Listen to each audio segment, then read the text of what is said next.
So if you're on a PC, in order to export your animation, just go on up to File, Export, and you'll see the option for animation. Now this option is grayed out unless you have at least 2 scenes. First thing you're going to want to do is make sure that you're putting your animation where you want it. We'll choose the desktop here. You also obviously have the standard file name, and your export type is always going to be a .avi file. But you might want to change the settings. So let's go on over to the Options tab. Under the Options tab, you have the ability to change a lot of things about your animation. So I'm going to cover a few things here and give you some tips and tricks to help you out. The first thing we have is the ability to change the width and height. Now this is locked in a resolution right now that's a 4:3 resolution, and this is the common standard definition resolution. You also have the ability to switch to a widescreen or 16:9 aspect ratio. The width and height are going to be something you'll want to change depending on what you're going to display this final animation on. This 320x240 is a common web format. There's also the standard TV format, which would be 720x480. Or if you were going for a full widescreen high definition, you might change it to 1920x1080. For now, we'll just leave this at 320x240. You also have the ability to change your frame rate. Now the frame rates, you can choose something as low as 5. That means that for every second there are going to be 5 different frames. This will produce a small file size, but at the same time it'll be a very hitchy animation.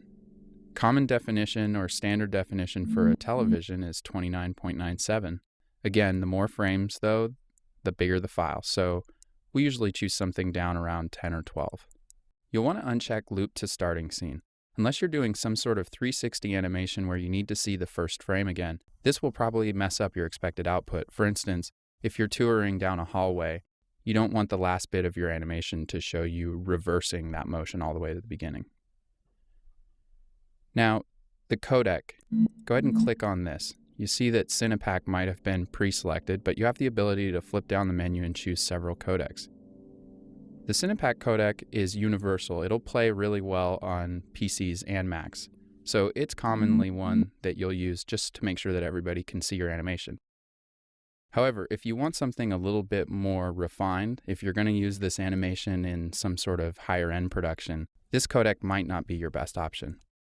One of the more advanced codecs, the Indio Video 5.10, allows you to, if you tap on the configure button here, it allows you to set a transparency. Now, transparency just simply means that you can have the background or the white be transparent, which allows you to overlay your animation on some sort of other background.